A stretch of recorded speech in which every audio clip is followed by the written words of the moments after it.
Enough yapping! It's time for violence aboard the Black Whale 1.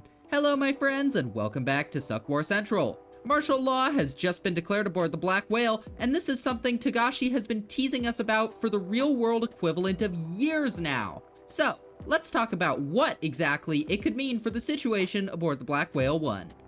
Let's start by defining martial law. Generally speaking, it's the suspension of normal government operations in favor of military rule. Civilian legal processes get suspended and the military takes over or performs the role of judge, jury, and inevitably, executioner. It's typically used to respond to extreme internal threats. Now, Prince Benjamin, as head of the military, has been trying to get martial law enacted for some time now. That's because of how the succession war actually functions. Despite being a literal killing game, the contestants each have to obey the laws of Kakin, at least in principle.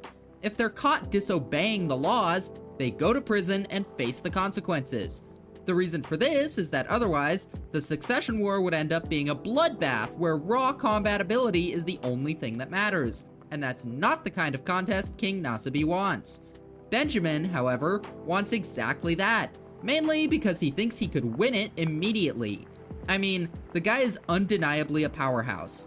Benjamin Baton is an absolutely formidable ability, and in addition to his Nen-using private army, Benjamin has access to the entire rest of the Kakin military. Now, you might be inclined to believe that ordinary people with conventional weapons have absolutely no chance against Nen users based on, well, all this. But we've got to remember that Ubagin is in no way ordinary. He's the outlier. Kurapika actually states that certain calibers of bullet can hurt Nen users, and Bill, an enhancer, reacts with pain after one of Benjamin's men shoots him. Suffice it to say, the difference between a Nen user and a normal person is like the difference between an adult and a child, but even an adult can't fight off 100 fourth graders. In other words, it would be bloody, it would be violent, it would cost a ton of personnel and resources, but Benjamin's plan to turn the passive war of espionage into a violent direct conflict does seem to be to his advantage in the long run. Since martial law allows him to brand anyone he likes an enemy of the state and execute them, it seems like a pretty good way for him to get what he wants.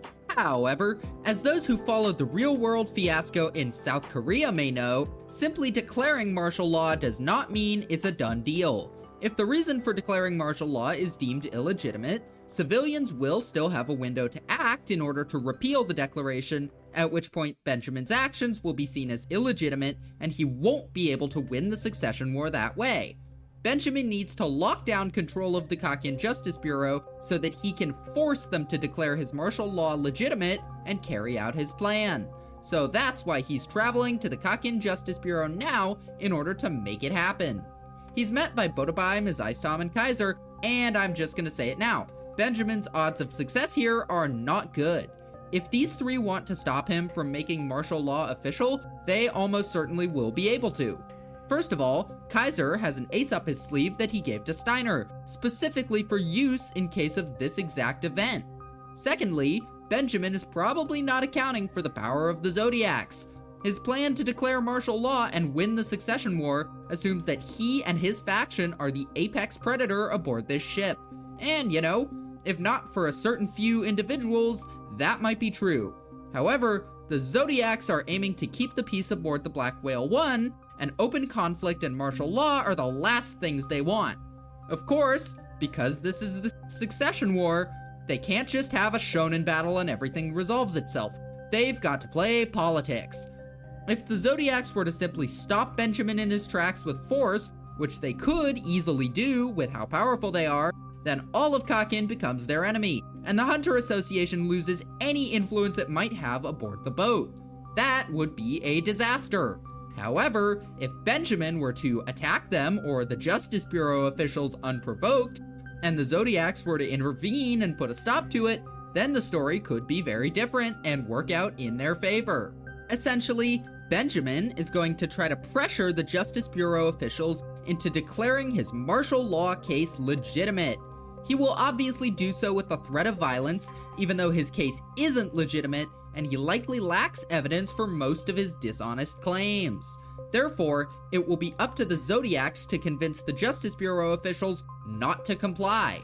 To do this, they'll have to convince the Justice Bureau that they, the Zodiacs, have the power to protect them from Benjamin, the guy who's pointing a gun in their face. Since most people don't know the strength of a seasoned hunter, Benjamin included, this does seem like a daunting task. However, we have to remember that the Zodiacs are some of the most highly competent people in all of Hunter x Hunter. What's more, these two in particular are quite experienced in politics. With all that in mind, as well as Kaiser's ace in the hole, I simply cannot see this confrontation going Benjamin's way. The Justice Bureau will reject his claim, and in a fit of desperation and with nothing left to lose, he'll turn to violence, at which point the Zodiacs make short work of him, martial law is over, and Benjamin is arrested for attempting a coup. So, is that it then? Is that really all that martial law has in store for us? Yep, sure is. It's just gonna be another one of Togashi's anticlimaxes, and don't look at the timestamp, don't look at the video length. Okay, so just because it's gonna be over quickly doesn't mean nothing is going to happen. In fact, I believe that even if the declaration is lifted, Benjamin's martial law is going to be the trigger for all hell breaking loose aboard the Black Whale 1. See, the prediction I've laid out requires a ton of knowledge to foresee. It's possible for a person who reads Hunter x Hunter to understand, but as far as actual characters in the story, pretty much the only 3 Hunter x Hunter characters who could make this same prediction right now are Kaiser, Botabai, and Mizaistom. As for everyone else, well, how do they know martial law is going to be lifted?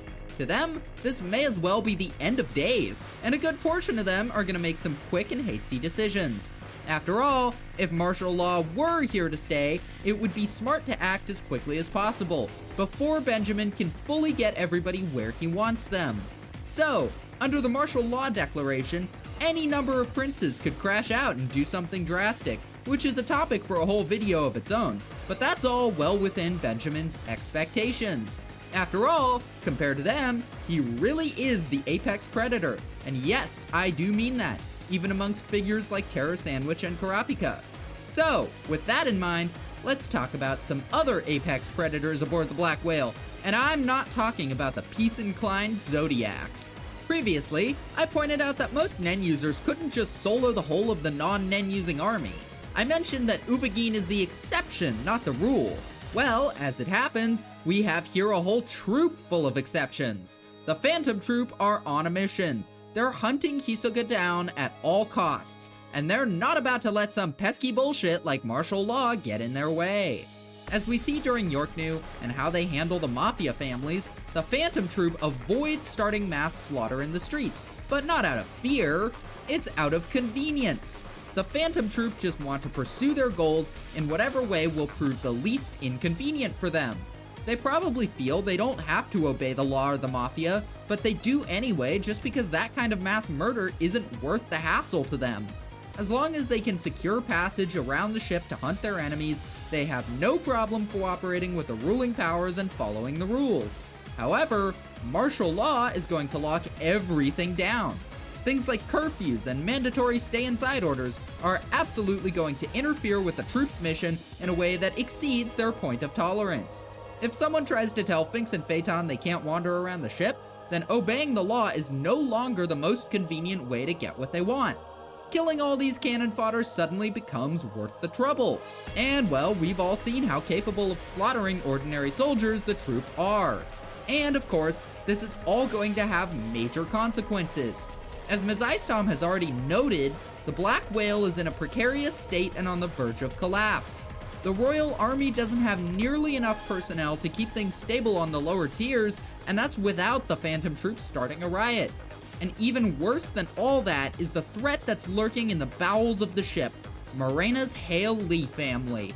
If the Phantom Troops' actions push the Black Whale into anarchy and decimate the already thinly spread Royal Army, then what's to stop the Hail Lee from doing the exact same thing and slaughtering ordinary civilians? The Hail Lee aren't powerful figures like the Phantom Troop.